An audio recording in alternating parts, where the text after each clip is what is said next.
Merry Christmas, guys. Welcome back to the... Ho, ho, ho! We've got Brandon Claus over here, here to deliver presents. And we got Jonathan the Penguin. Yeah, I'm wearing an ugly sweater. Actually, it's gorgeous, so... It's fantastic. It's You got player one and player 2 with your slushies. With a little bit of penguins on there. He's getting his club penguin on. That's right, my Club Penguin. Rest in peace. I never actually played Club Penguin as a kid. Oh no! No, Oh, I wasn't. I never got the chance to. missed out. I Missed know. out. I know. Well, regardless, like I said, Merry Christmas. This is a very special episode. We're gonna kind of dive into some of the history behind Christmas, kind of all that kind of fun jazz. And if you're new, this is the Discovery Eden podcast. I forgot that part. I was gonna get there, then we started talking about my sweater. So, Jonathan, Brandon. Brandon. Ta-da. Oh yeah, Brandon Claus. Jonathan Penguino. I'll roll with it. I'll roll with it. Penguin. Like, how do you say penguin in it? What are you trying to say? I don't know. I don't know. And you can tell if you're new here, we get a little unhinged at times. It's fine though. It's fine. This It's is- fine. this is a fun place to hang Everything's out. fine. Everything's fine. Just like this time of year. Woohoo! All right. So, let me ask you something. Yeah, I'm ready. When we think of Christmas, what do we often think about? Yeah, so for me, I associate Christmas with a lot of different things. As a Christian, there's the Christian narrative, the birth of Jesus, all of that. But then there's also kind of how do I phrase, the pop culture version of Christmas, Santa Claus and presents and reindeer. And I kind of associate it as it's the most magical time of the year, at least for me. Winter time and family and food and just community. That's where my mind goes initially. What about you? Like for me, obviously, there are some members of my family that as soon as Thanksgiving is done, or even as soon as Halloween is done, there are Christmas songs filling the air. I do that. And that is so huge for them, except they're into the whole Mariah Carey, Yeah, all okay. of that kind of stuff. Not my typical kind of thing. I'm more of your Hark the Herald Angels I would Sing, agree. your O Come Emmanuel, Silent Night, Little Drummer Boy. See, I like those, but if we're talking more, mainstream Christmas songs, it's got to be like your Bing Crosby. It's your kind of Christmas. It's the Christmas song. Yeah. The chestnuts roasting Yes, on an open fire. That kind of stuff is what kind I of- say. yeah. That's what I tend to listen to around this time of year. Or like if you go like new songs, Christmas shoes. I don't think It's I've something- heard Christmas. Christmas shoes. It's Do you dare- kind of a sad-ish one Okay. where like basically the mom, it's a boy and his mom, Mhm. and his mom basically has cancer and doesn't know if he'll make it, kind of something like that, and he wants to buy her these shoes. Mhm. And It it's sounds like very a touching. little boy, and then somebody pays for the shoes for the little boy, that kind of thing. Yeah. It's very touching. I like the song. Look it up if you have the time. Makes me cry almost every single time because it's so touching. Yeah. It's so sad, but it's so nice. Mhm. It just hits me right in the feels. Or you go with the For King and Country's Yeah. Christmas album. I like For King and Country, their Christmas album, top tier. In my opinion, I'd take it over Mariah Carey any day. I don't know. I kind of want to. Okay. Tell us in the comments. Do you want to see Brandon sing Mariah Carey? No. All I Want for Christmas is You. No, I'm more of the all I want for Christmas is my 2 buck teeth. Is No. it two front teeth? Oh. We can make it buck teeth. I want the buck teeth. All I want for Christmas is my 2 buck teeth. Yeah, don't seriously comment about any of that. because I'll probably be dragged into it, and I don't want to. So scratch that idea. Don't comment that. We will. What's the Liam Neeson quote from the movie? Will find you. I have a very specific set of skills. I will find you. I'm not going to say the other part online because who knows what'll get us taken down. But And obviously, I think of family time as well with being in a part of the holidays. Obviously, with the birth of Jesus Yes. As the mainstay, the true meaning of Christmas. Then obviously you have all your lights, your light shows, all that kind of stuff. You have your snow. You have the gift giving. You have the good old family white elephant gift exchange, which, yeah. there's so much that we associate with. There's Christmas so season. much we have with Christmas season.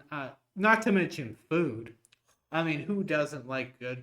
I mean, Christmas it's food? like Thanksgiving. It's but the Thanksgiving. second Thanksgiving. It's the second coming of Thanksgiving. Well, you got your turkey, your ham, your green bean casserole, which I think we're both fans of. Yep. It's It's a divided opinion apparently.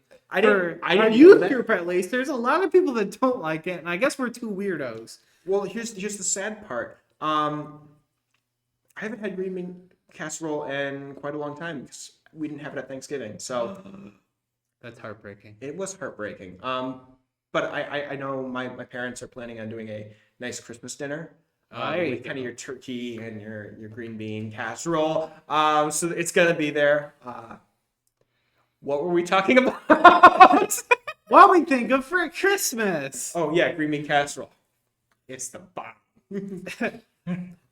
What's your favorite meal for Christmas? Green bean casserole. What would your last meal on death row be?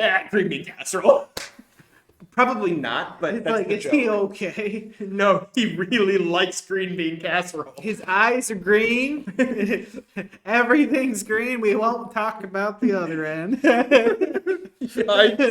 Oh no. Anyway, so these are just some of the things that we define as the holiday season. Yeah. Not to mention your like Rudolph, your Frosty the Snowman, all those kind of things. Yes. Your Santa Claus. But how often do we take a look at kind of the true meaning of Christmas? And the fact of the matter is that it's a Christian holiday. Christ is in the name Yeah. of Christmas.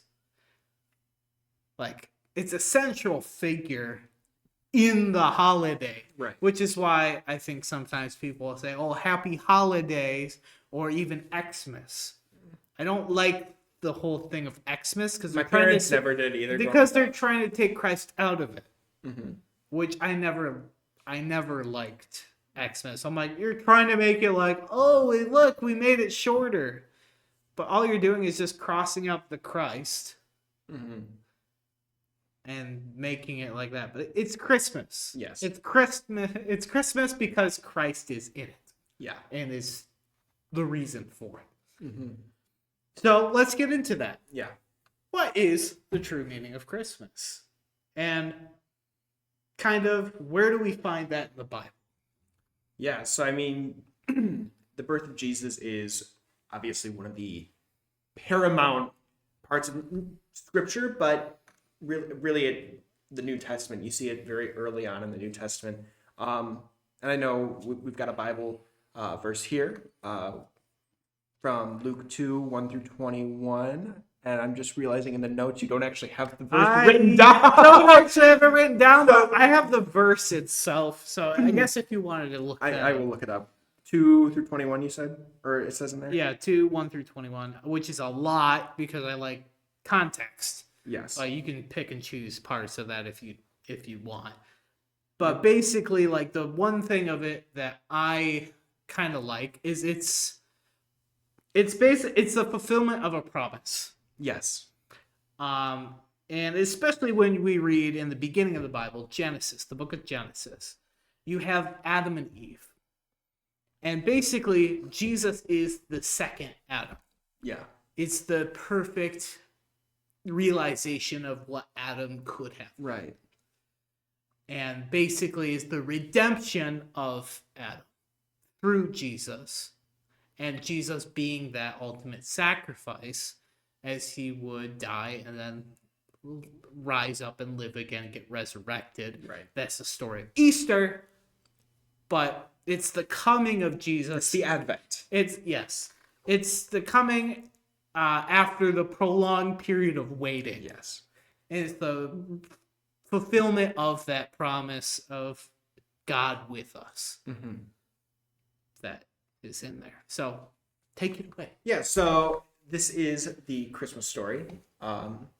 You may or may not have heard it from Linus in the Peanuts. So picture this guy, Christmas his beautiful story. penguin sweater as Linus. You need your blanket.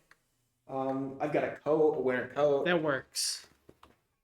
You got I it feel stuck like- on your thumb. So here it goes. In those days, Caesar Augustus issued a decree that a census should be taken of the entire Roman world. This was the first census that took place while Quirinius was governor of Syria, and everyone went to their own town to register.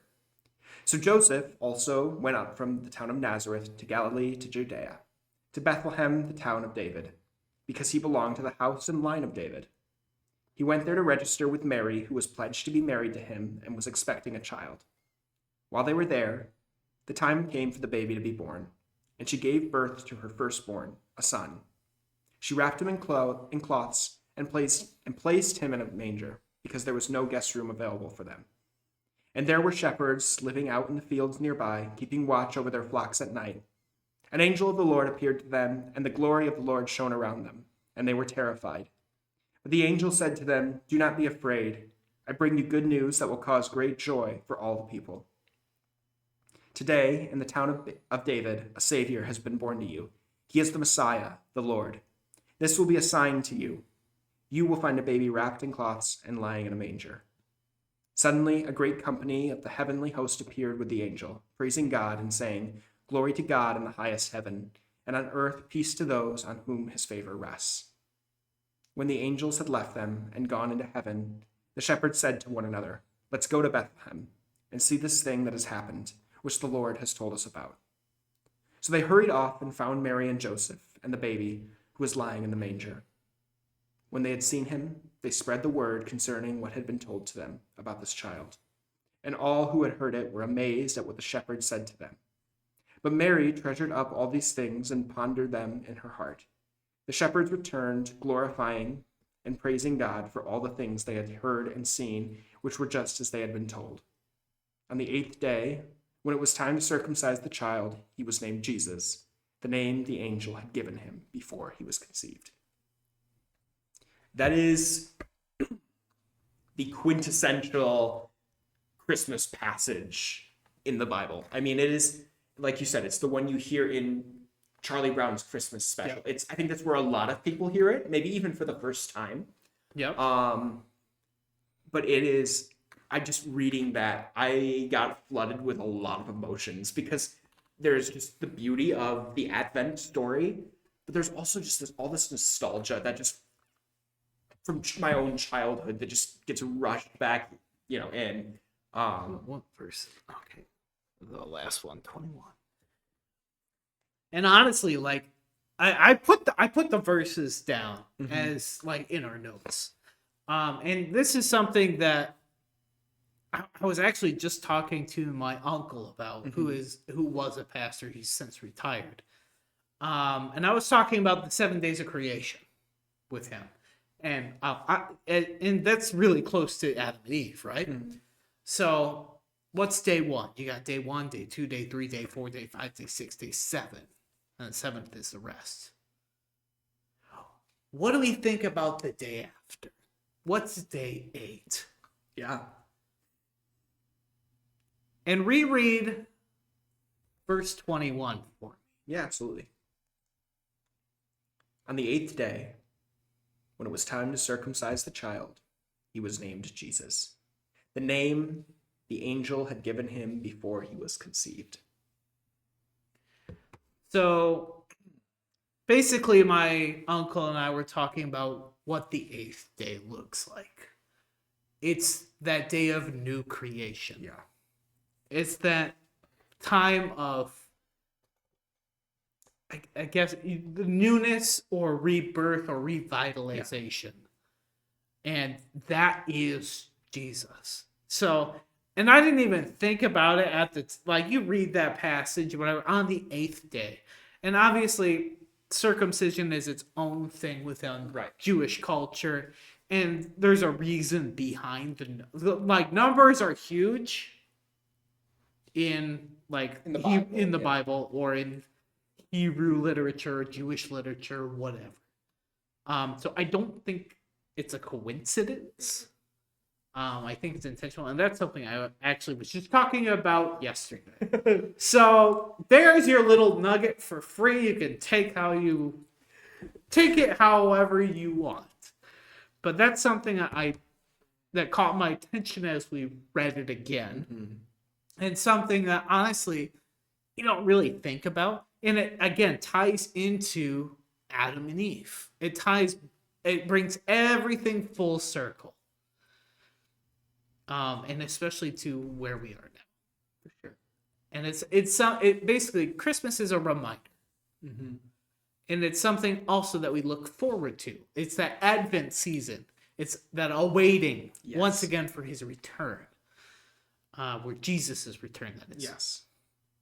So, yeah, that is the Christmas story. That is the Christmas story. Obviously, there's a little bit more to it with the Magi, with King Herod, all that, or not King Herod, but yeah. No, but it's that is another part of the story. You know, the gifts that the Magi bring.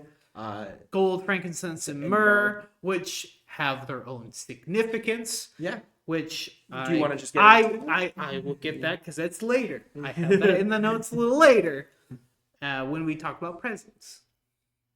Woo! Who doesn't love a little present?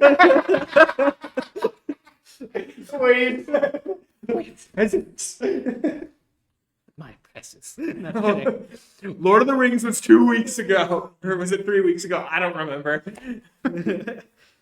So now that we kind of have that, one of the characters that is so almost synonymous with Christmas is Saint Nicholas or Saint Nick. Good old Saint Nick. Or as a lot of people know him as, Santa Claus. The man, the myth, the legend.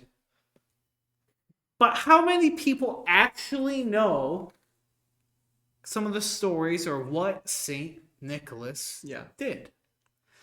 Obviously, he was a saint, so Saint Nicholas. So explain to the people watching at home what does the term saint mean, just for context. You know, what is that? So like a saint, and obviously is kind of venerated in more of the Catholic or Orthodox traditions of the church, is someone that I guess really exemplifies or is exemplary as an example of a Christian toward other people or have influence to other people. Yes. So and kind of we talk about down. Saint Nicholas as a person. Again, when you say in the Christian tradition, you know, it's somebody who exemplifies, you know, those values. But even, you know, outside of the Christian connotation of the word, saying it's somebody who's good, you know, who you would associate with the idea of goodness.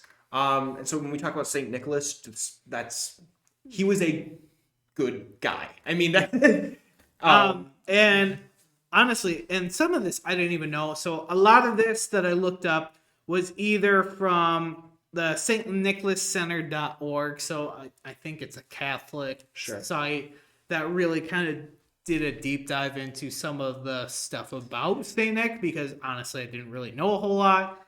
And then I have some stuff also from Britannica, looking up Santa Claus, Saint Nicholas, that kind of thing.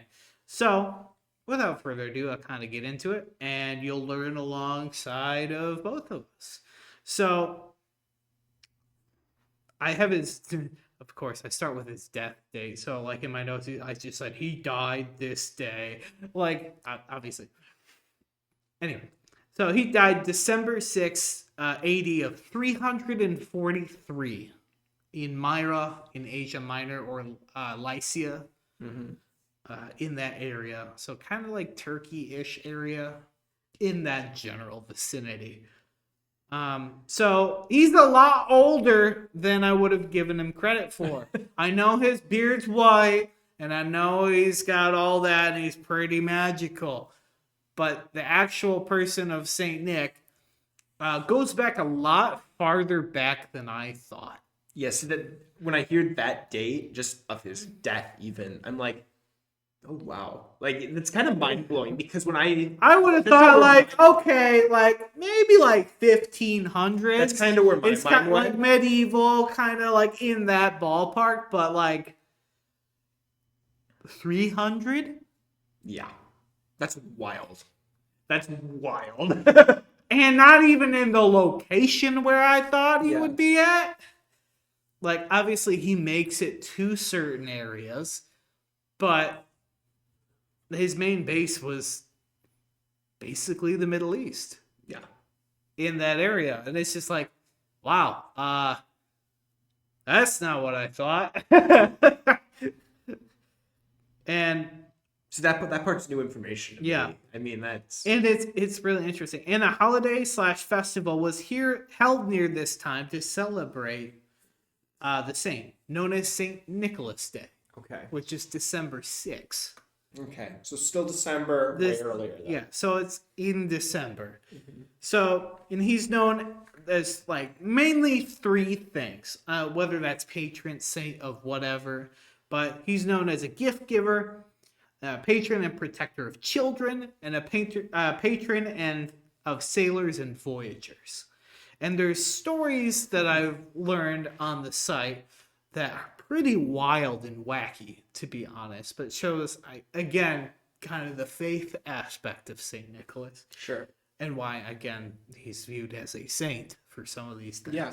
Because some of these things are, you would like look at it and be like, did that really happen? Like, especially the second one that I will talk about. I'm like, huh? What? So the first one is known as a gift giver.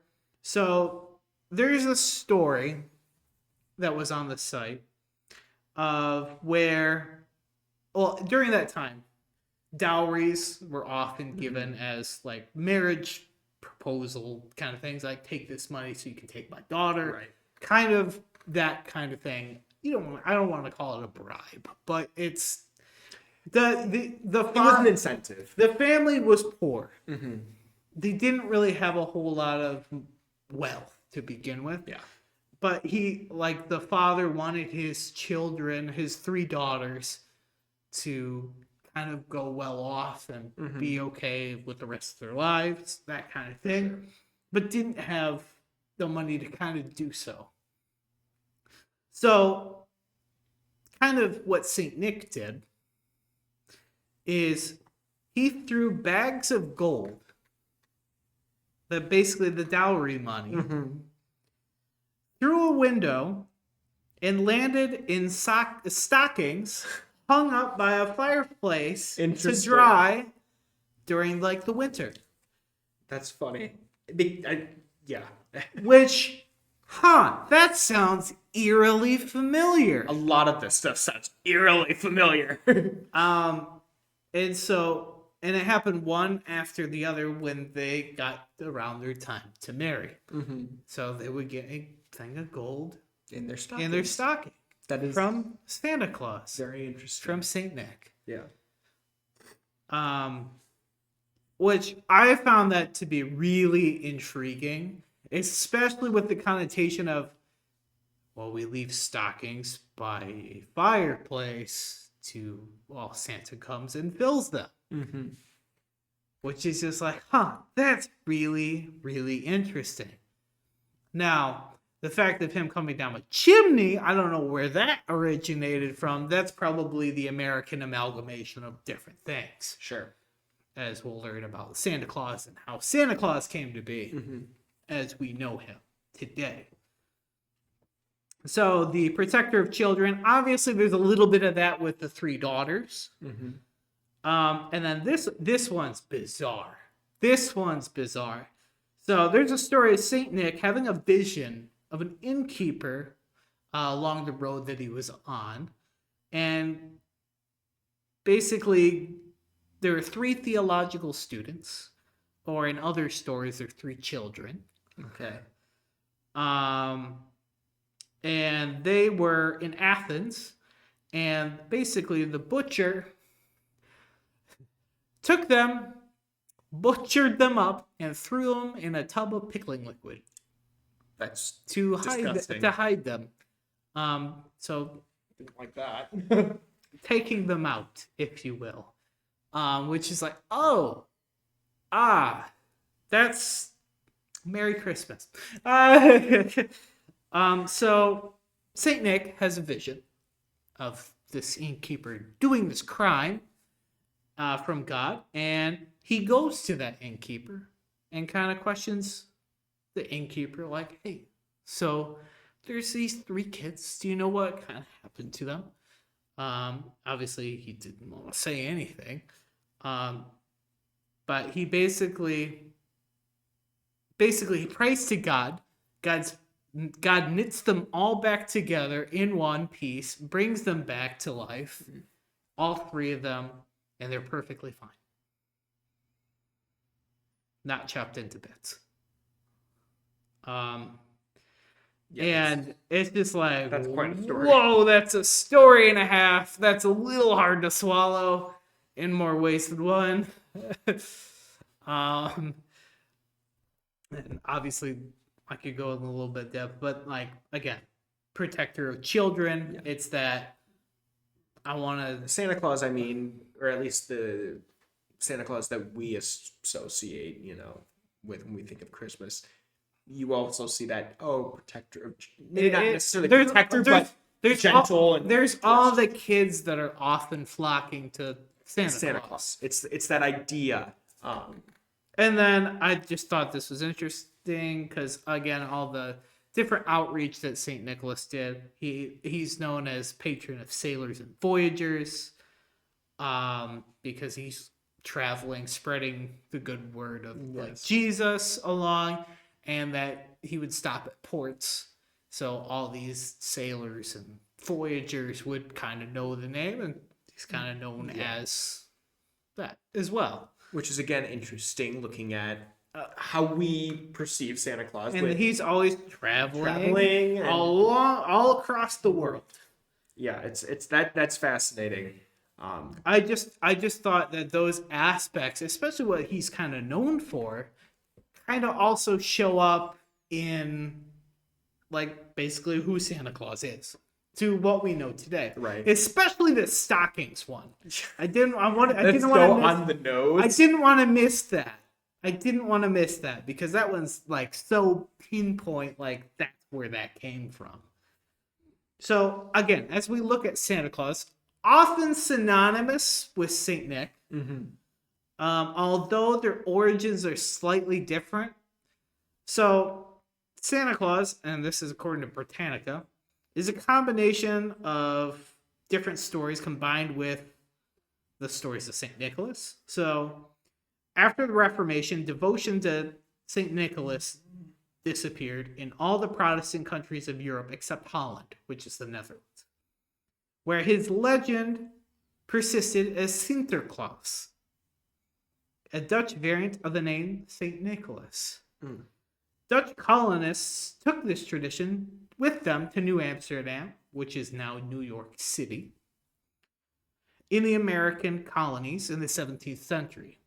Sinterklaas was adopted by the country's English-speaking majority under the name Santa Claus, where his legend of a kindly old man was united with old Nordic folktales of a magician who punished naughty children and rewarded good children with presents, to the list of naughty and nice, where that kind of meshed together with this Nordic tale. Yeah. And I think was where you also get some of these other aspects of Santa. Yeah. The resulting image of Santa Claus in the United States crystallized in the 19th century, and he's ever since remained the patron of the gift-giving festival of Christmas. And I know you were talking a little bit earlier, I don't know if this was before we were recording or what, about, oh yeah, because I wanted to look at the North Pole and all that stuff. So do you want to go on what you found on the North Yes. Pole? So in my 5-second Google search before we started recording, Brandon was just curious about what is the fascination or the association with the North Pole and Santa Claus. And so, like I said, this was a 5-second Google search. How accurate this information is, I don't know. I didn't spend a lot of time on it. But the points that came up were symbolic connection to winter, which that's wintertime is when Christmas takes place. Makes sense. The North Pole's cold. The connection with reindeer, which are, kind of native to the Arctic regions. The children's letters came up. Many children would write letters to Santa addressed to the North Pole, interestingly enough. But the actual reason that the North Pole is used as kind of the home base for Santa Claus was something that actually could be credited to somebody named Thomas Nast, who was a American cartoonist who depicted Santa living at the North Pole in his illustrations. Again, I haven't seen these illustrations. This was just from a very brief Google search. But I think that's interesting because it goes back into that idea of how once this idea of Sinterklaas came to the U.S., and kind of morphed with all these different other things. And then you see that American influence. I know, and again, I don't know the validity of this idea either, but I always thought I heard somewhere that the Coca-Cola depiction of Santa kind of popularized the red suit sort of thing. I don't know the validity of that. I feel like I've heard that somewhere. That could have been. Honestly, I could see that, to be honest. And again, I don't know. I feel like I've heard that somewhere. Don't take my word for it. So yeah, that's Santa Claus and St. Nicholas, which is a little bit of a history lesson, yet also kind of, it makes you like, wow, that's kind of interesting. It's really interesting and it's a lot of fun, especially for somebody who this is my favorite time of the year. This is stuff I didn't know about necessarily. I knew about St. Nick and I knew the basics, but then I didn't know the thing about the stockings. So that in particular is pretty fun. And it's kind of interesting to see, the patron of gift giving, the patron of, protecting the children, all of that stuff.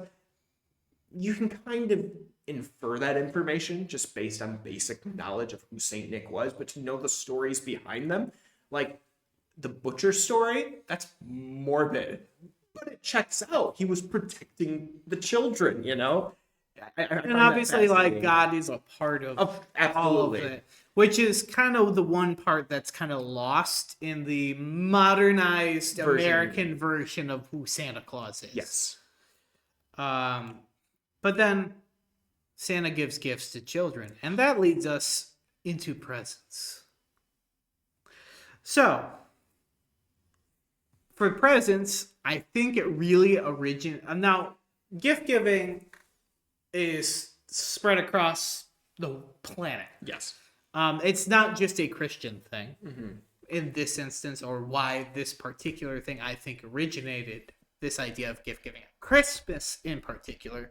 But there's a lot of gift giving at the end of the year, not just Christian. So obviously with New Year's, you have Chinese New Year, you have all these other things. Like in Japan, there's like the giving of money, or I'm probably going to butcher this, otoshidama, or whatever it's called. I probably butchered it again. Same with like the Sinterklaas. Probably also butchered that as well because I'm just an American.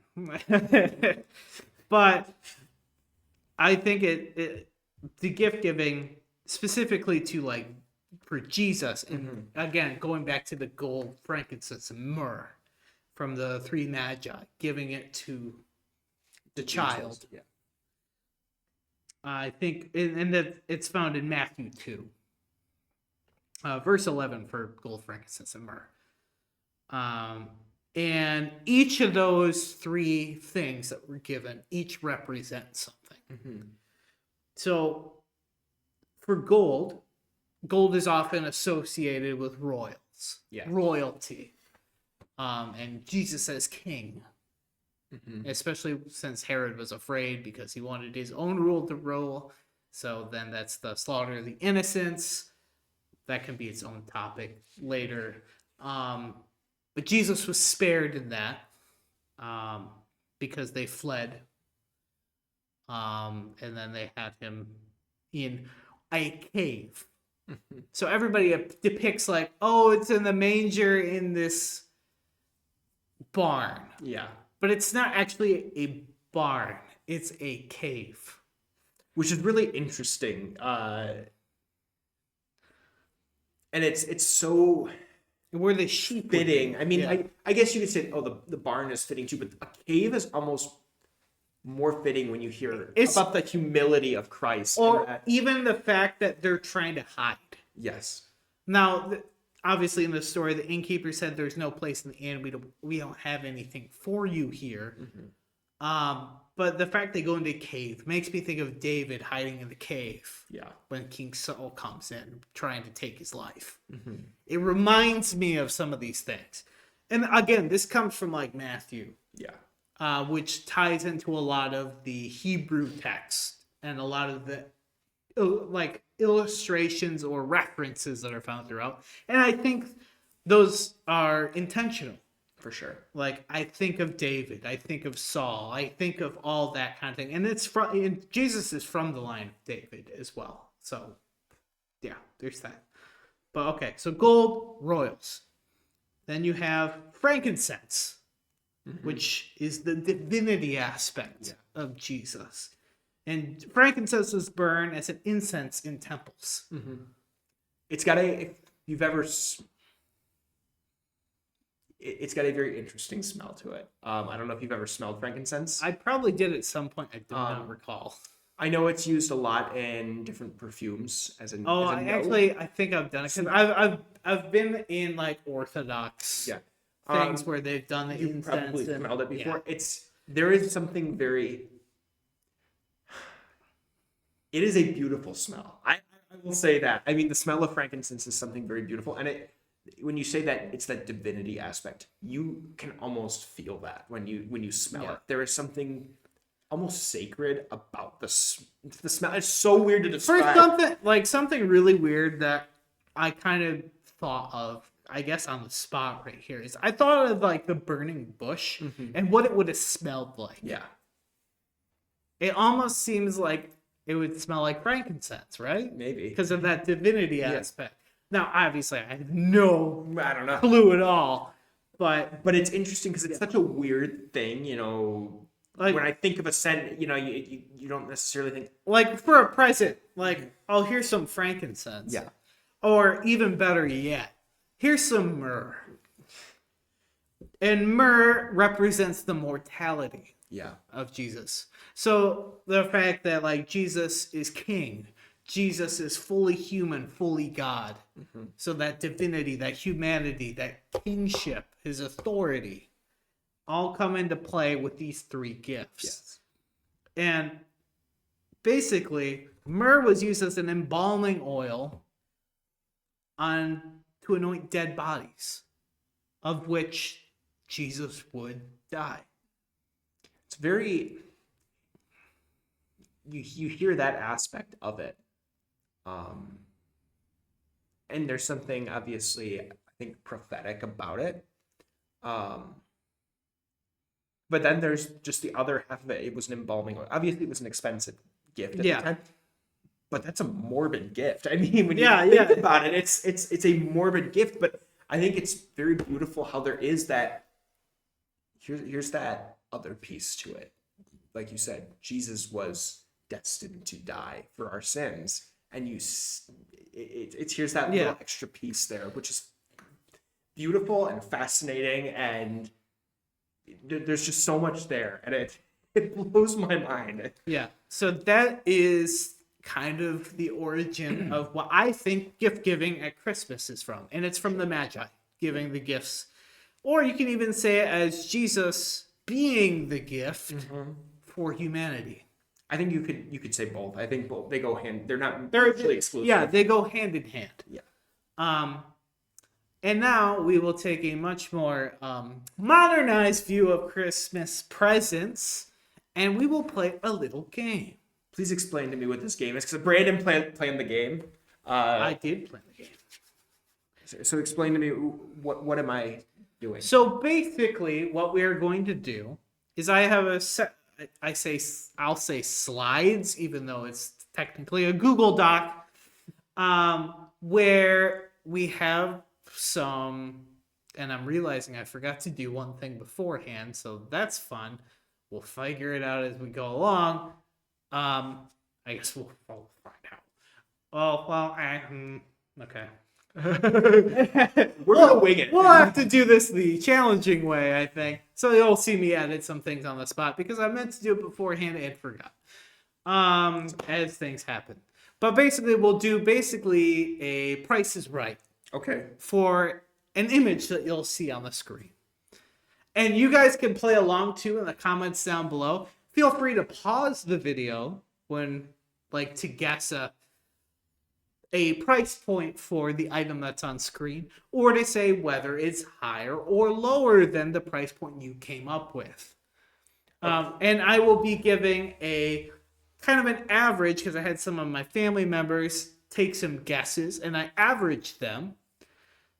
And basically, where your score is or where your idea is, so you'll either be above or below or maybe dead center of where their guess is, and you need to say whether you think it's higher than either where your guess is or the other. So I'm making a guess, Yeah. and then that's going to be compared alongside that average, and then I'm guessing is it higher or lower? Yeah, is it higher or lower depending on where you were? So do you take your side? So do you take what's Okay, lower? I think I gotcha. Or do you take The average. the average and higher? Like if, for example, you're lower or than the average, are you going to stick to lower where your guess is, or are you going to stick to higher where the average is? I think I got it. I'm sure you'll be able to explain in better detail as we play. In case Yeah. I go off. So we'll get into it, and then I will probably have to edit things as we go. So without further ado, you will hear our voices. You will not see us because that's the nature of what I'm doing. So without further ado, we will get into it. So the first object is this. It is a Lego Poinsettia building kit. Okay, interesting. How much do you think So Legos are pricey. this goes? Legos are very, very pricey. There's got to be a lot of pieces to that, which is going to only up the value. So I'm going to guess there's 608 pieces. 608 pieces. 608 Okay, so pieces. that's not even the largest set I've ever seen. I'm going to still guess it's a little more of a complex build. I'm just looking, just based on, and this is my reasoning. I'm going to say,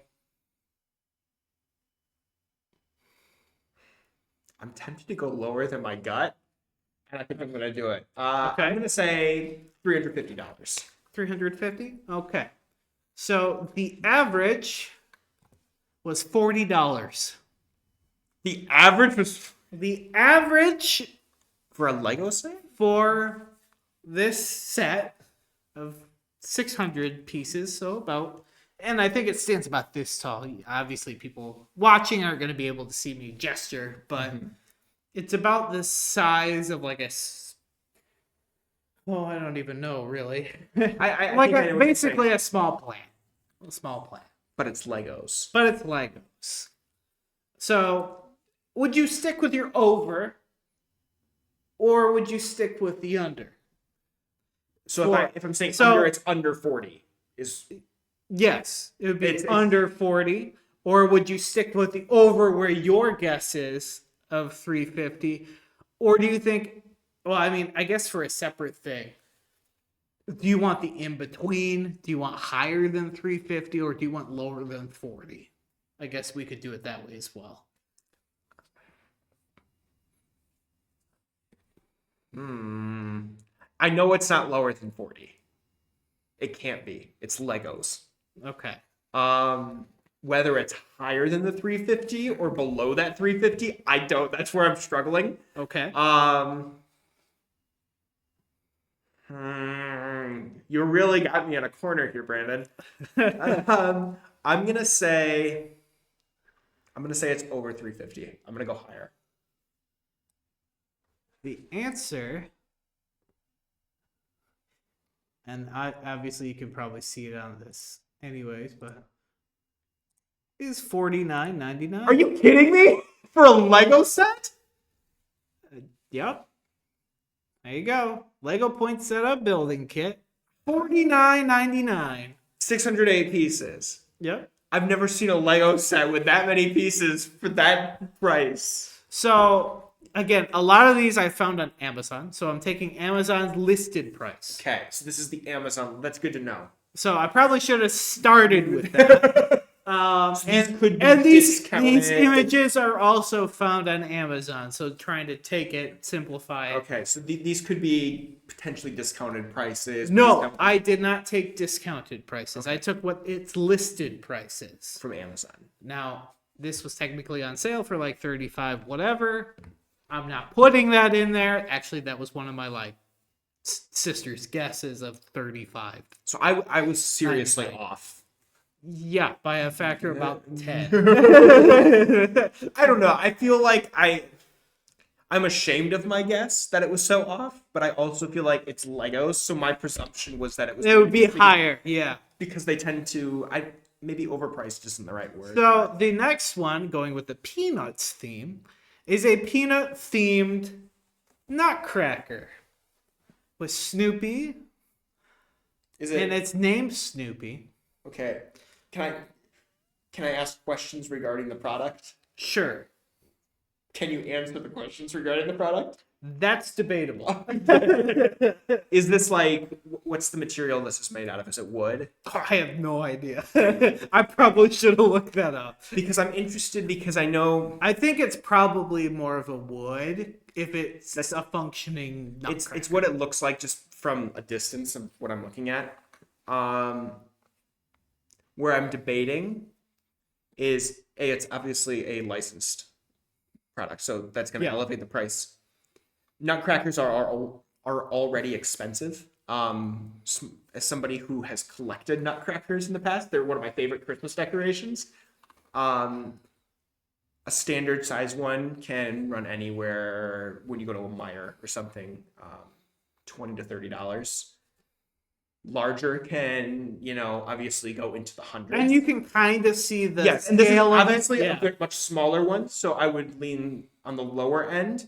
So it also depends on the maker, and I know sometimes depending on who the company I did not go for a specific maker. I did. I'm just trying to run through where the price could be. I think because it's a commercial product, it's a licensed product, it's going to be more expensive. But because it is to scale, where it's just kind of a desktop sort of thing, I'm gonna say $20. $20? Yeah. So the average here was about $38.50.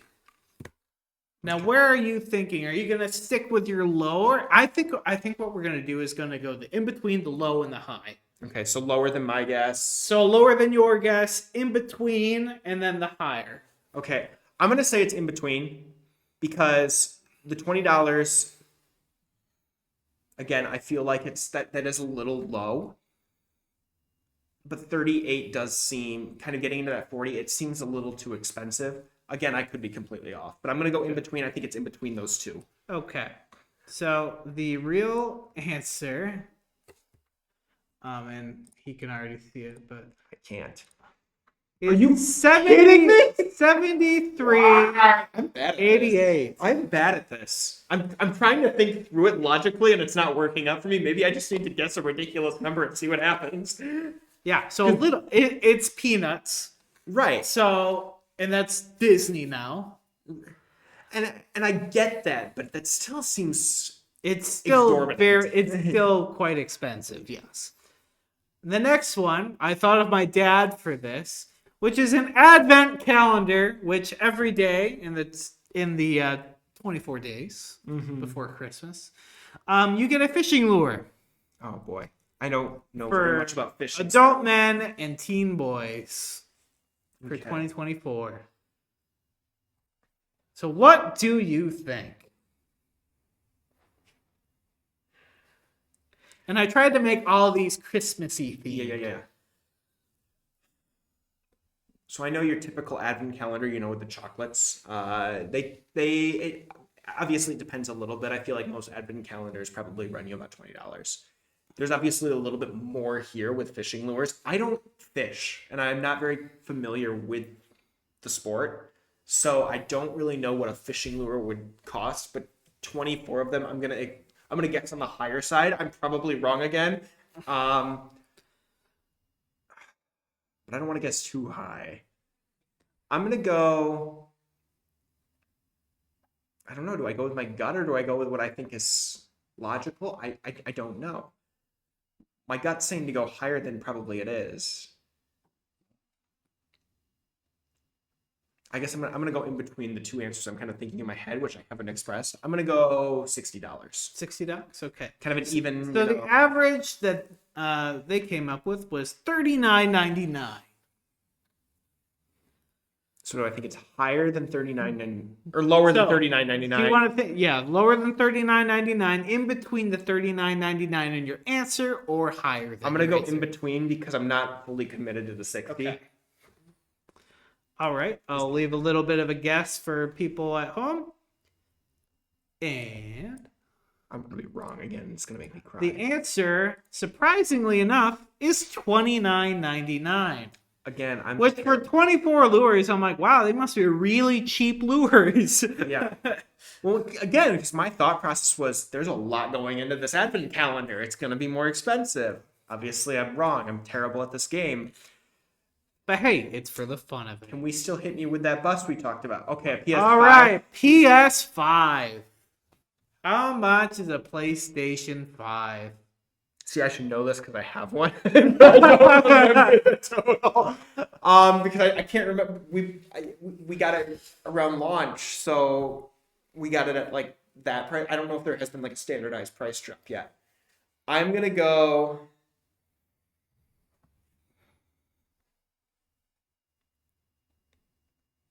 And this was the Amazon listed price. Yep, Amazon. I'm gonna go 520. 520. All right. So the over under for this one is 395.34. It's definitely more than that because it's a PlayStation 5. I know they market higher than that. Yeah. Again, Now, is it above your price or in between? What did I say again? 520? Yeah.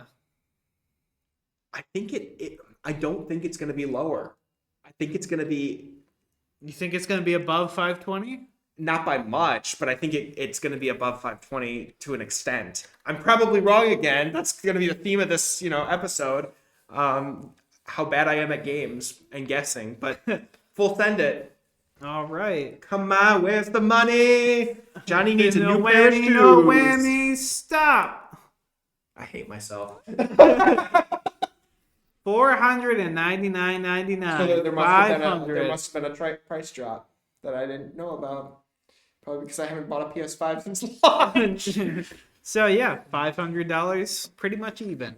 I was closer than I was with the other one. And you can't get Christmas without getting either underwear or socks. Okay. So how much do Hanes Men's Max Cushion Crew Socks of a 6-pack comfort blend, how much do they cost? $9.99. $9.99? Yeah.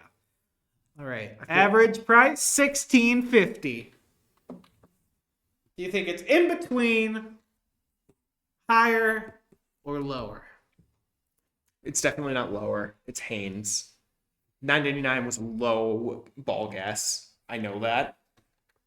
I'm gonna say it's gonna be in between. You think it's in between the $9.99 and $16.50? You say that, and now I'm doubting myself. And I should be doubting myself because I haven't had a single one correct. But yeah, we'll just full send it. So in between. I don't think I can win this game at this point. Maybe not. Maybe not. So the answer is 1993. 1993. Johnny got ran over by a reindeer. He got run over by socks. All right. Maybe you'll do better with this one. How about a Buddy the Elf life-size cardboard cutout? I kind of want one. To be honest, I think that'd be hilarious. You gotta love the pose, everything about it. How much do you think it's worth? It's cardboard. It's also life. You said it's life size. Life size. Life size.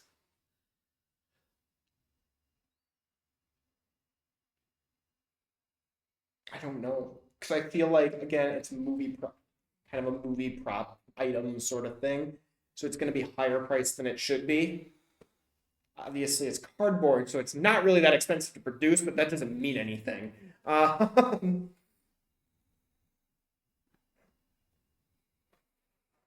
gonna go. I'm gonna go $50. $50? All right. The over-under is 49. 40. Okay, so very close. Do you think it's in between? So right at that $50, pretty much, or yeah, pretty much. I'm gonna go in between. I feel like that's the safe You guess. think it's the safe? The answers are so close.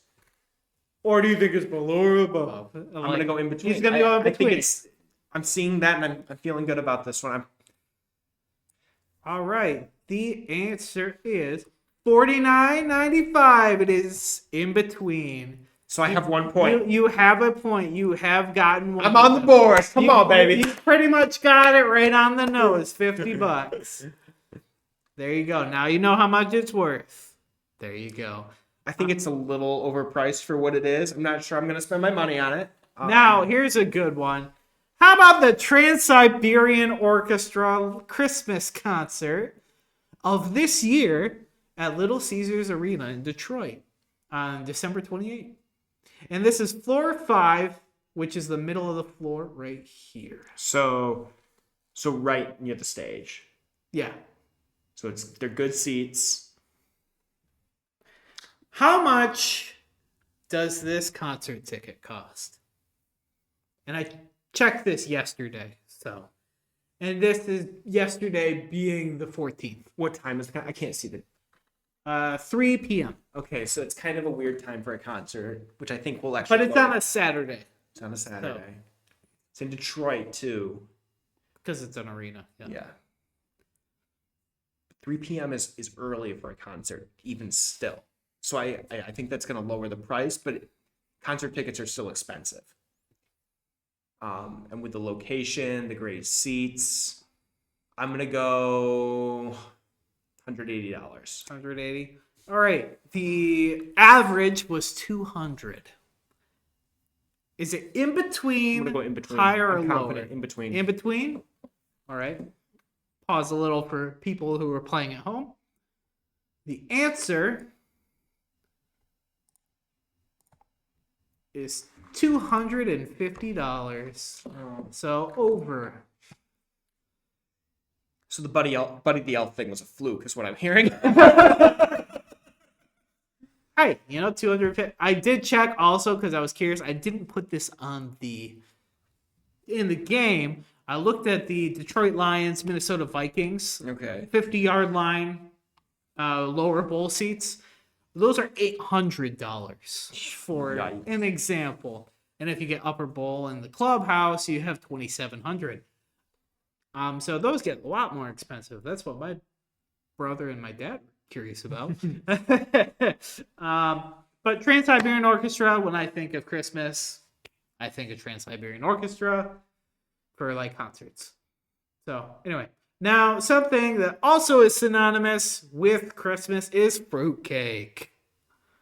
How much is a Southern Supreme 1-pound fruitcake pack of 2 made in the U.S. cost? Made in the U.S. it's a food, it's perishable, it's not going to be terribly expensive. I'm probably wrong. I say that. Braden's got this grin on his face that tells me that I'm wrong. Premium.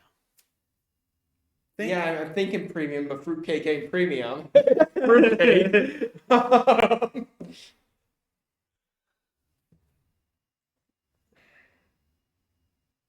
And it's 2-pack. It's getting close, but we can get this. I would say $20. $20. All right. So the average was $30. Is it in between, higher, or lower?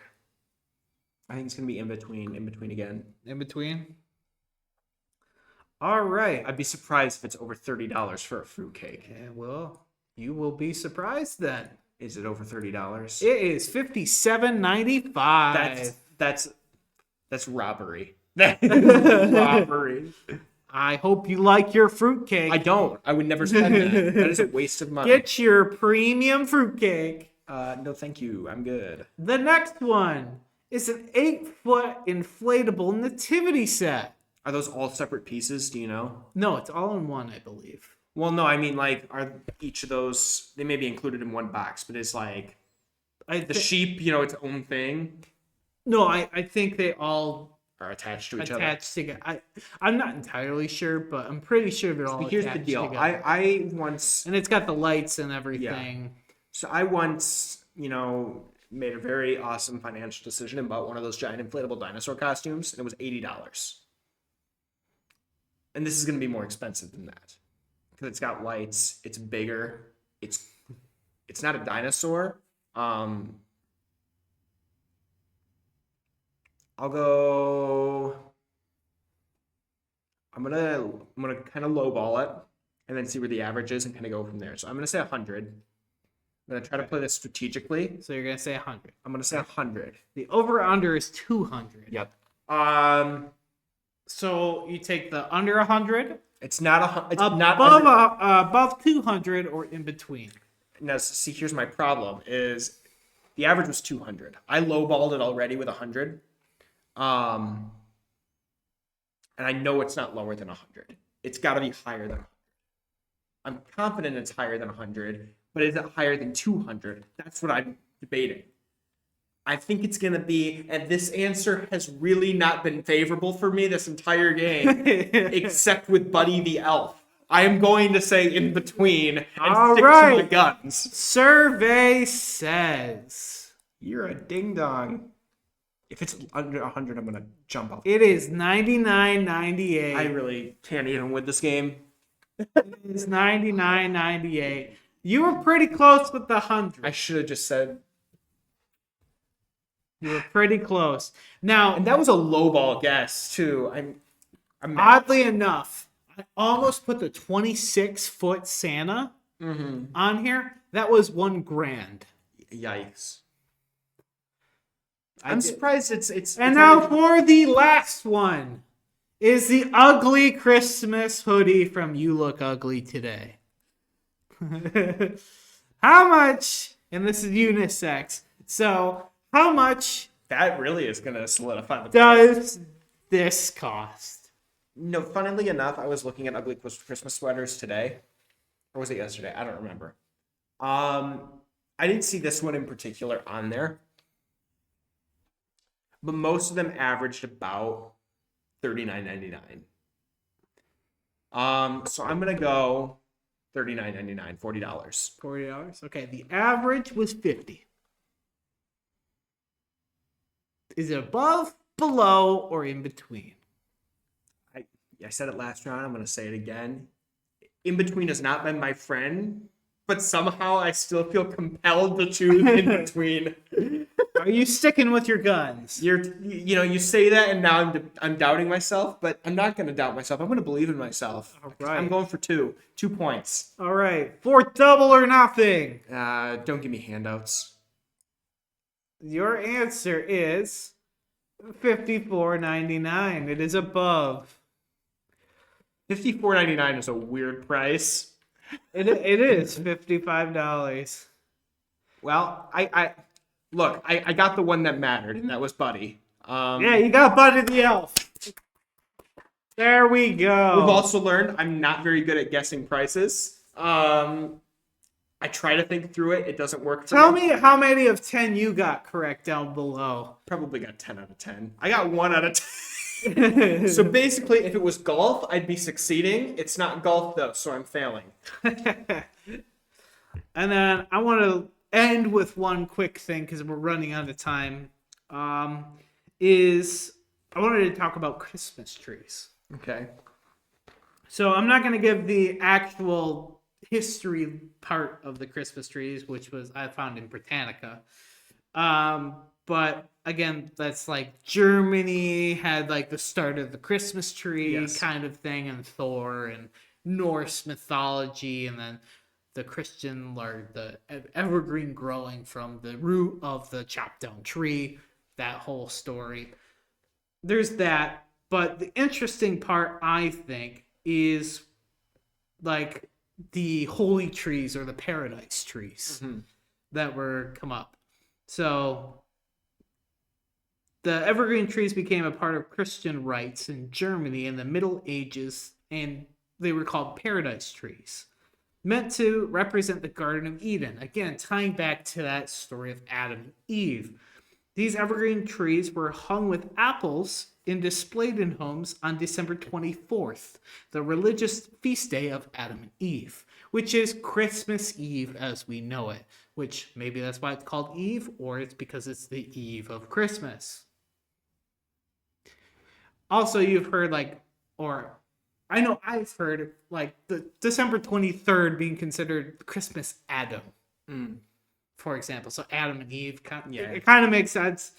But yeah, and then Martin Luther reportedly first hung lighted candles on the tree in the 16th century. So lighting the Christmas tree was 16th century. And then the paradise trees evolved into Christmas trees. So that's a little bit of something. And I think what we'll do to close out and say Merry Christmas to you is we're going to close out in prayer because I know we didn't start with it. Yeah. So we'll end with it as something a little bit different. And then we will wish you a Merry Christmas and a Happy New Year. Well, I think there might be a video before then, but Merry Christmas. Anyway, would you like to do the honors? I'd love to. All right. Lord, we just thank you for this incredible opportunity to gather together, to talk about all these different things in this nerd corner. I know Christmas is a time of year that we both look forward to, but I know for a lot of people it's also a time that's quite difficult. And so I pray that if this little episode, this little brief little look at the true meaning of Christmas, at laughing at me failing at a game, brings some sort of joy in the midst of darkness, Lord, I just pray that is shown, Lord, that your love, your grace, and your peace can be found. Lord, we just thank you for this time to gather together, and pray that you continue to light our path forward. Amen. Amen. And with that was pretty cool. That was a mistake. Merry Christmas. And Merry Christmas to all, and to all a good night.